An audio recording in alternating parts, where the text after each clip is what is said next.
नमस्कार मित्रों, मैं जितेंद्र कुमार वर्मा आपके समक्ष देश में घटित एक महत्वपूर्ण घटना का उल्लेख करने आया हूँ। पहली बात तो ये कहूँगा कि आज जो संपूर्ण देश में राष्ट्रवादियों के बीच एकता आई है, उसे बनाए रखने की आवश्यकता है। हाल ही में हुई कई घटनाएं जो कुछ जाहिल लोगों के द्वारा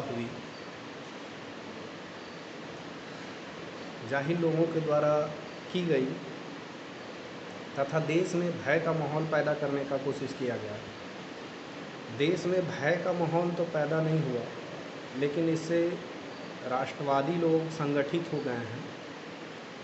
राष्ट्रवादियों के बीच में एकता आ गई है। राष्ट्रवादी कहने से तात्पर्य मेरा आप समझ रहे होंगे। अभी एक नई बहस छिड़ चुकी है पूरे मीडिया जगत में और एक अलग माहौल बनाने का कोशिश किया जा रहा है देश में। हाल ही में मोदी जी द्वारा जो संसद भवन के ऊपर अशोक स्तंभ का अनावरण किया गया, उद्घाटन किया गया, उसके बारे में मीडिया जगत में विवाद छिड़ा हुआ है। उस देश के महान विश्लेषक लोग बैठ के उस शेर के बारे में विश्लेषण करते हैं, अशोक स्तंभ के बारे में विश्लेषण करते हैं और ऐसे लोग उसका विश्लेषण कर रहे हैं जिनकी राजनीतिक स्थिति कुछ ठीक नहीं है। जनता भी उनसे मुंह मोड़ चुकी है, उनके पार्टी भी उनसे नहीं संभल रही है और फिर भी वो जनता के बीच में लगातार विवादित चीज़ों को लेकर आते हैं और विवादित बातें करते हैं ताकि जनता उन्हें उनके विवादित बयान को सच समझे और उनका सपोर्ट करे। लेकिन देश की जनता अब जाग चुकी है, उन्हें सही गलत का पता है और ऐसे जाहिल लोगों का साथ देश की जनता हरगिज़ नहीं देगी। अभी एक बहस छिड़ी हुई है कि शेर का मुंह जो है वो ज़्यादा खुला है, दांत बाहर दिख रहा है। अरे भाई, शेर है तो उसका मुंह होगा ही, दांत होगा, और दांत है तो दिखेगा ही जब मुंह खोलेगा, दहाड़ेगा शेर को। और विश्व मंच पर, वैश्विक मंच पर अगर एक सशक्त और मजबूत राष्ट्र का संकेत देने का प्रयास किया जा रहा है तो इसमें गलत क्या है? खैर जो भी हो, लेकिन इससे कुछ लिबरल लोगों के पेट में दर्द शुरू हो गई है तथा कुछ सोए हुए नक्सली मानसिकता के लोग भी जाग उठे हैं तथा इसे गोडसे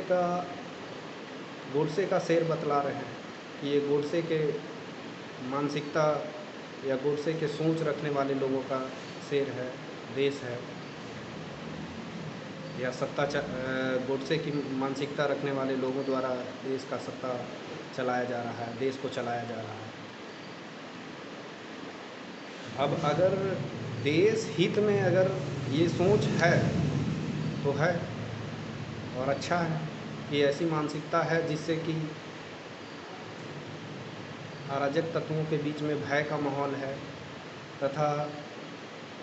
अंतर्राष्ट्रीय मंच पे एक अच्छा संकेत जा रहा है। तथा इसके लिए मैं मोदी जी को हृदय से धन्यवाद देना चाहूँगा तथा देश की जनता भी धन्यवाद दे रही है कि लगातार मोदी जी कुछ न कुछ ऐसी घटनाओं को उल्लेखित करते हैं, कुछ ऐसे बदलाव लाते हैं जिससे देश की जनता पहचान पाती है कि राष्ट्र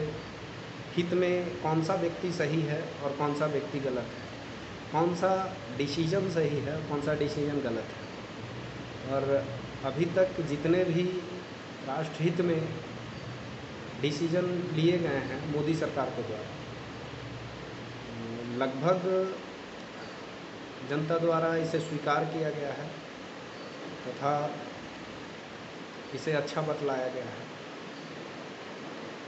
और इसके लिए मैं फिर से मोदी जी को धन्यवाद देना चाहूँगा और देश की जनता से भी मेरा अनुरोध है, अपने राष्ट्रवादी भाइयों से अनुरोध है कि इसी तरह की एकता बनाए रखें और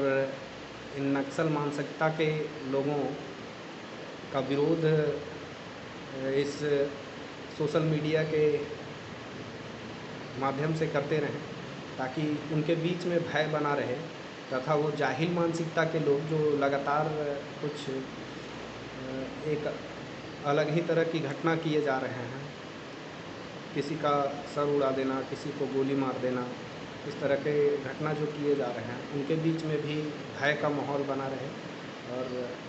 सुरक्षित रहें, सशक्त रहें, मजबूत रहें। धन्यवाद।